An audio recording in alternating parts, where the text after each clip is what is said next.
से बढ़कर केहू ना होला भैया। माई के दिलवा कब ना दुखैया, कब ना दुखैया।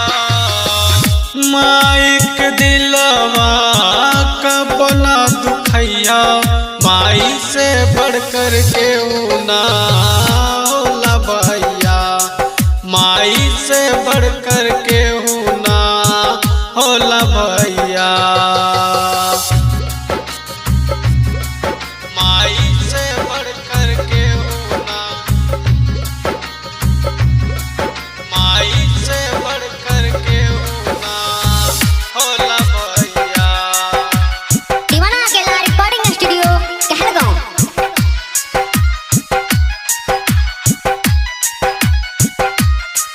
नवाय महीना माई अपना पेट में पलली हो।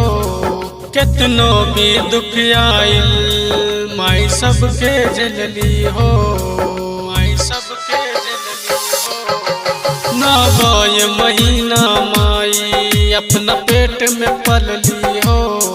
कितनो भी दुख आइल माई सबके झेलली हो। कितनो भी दुख आइल माई सबके झेलली हो। श्रद्धा पुरैया छोड़ मत जइया। माई से बढ़कर केहू ना होला भैया। माई से बढ़कर केहू ना होला भैया। माई से बढ़कर केहू ना, माई से बढ़कर केहू ना होला भैया। दीवाना अकेला रिकॉर्डिंग स्टूडियो कहलगांव।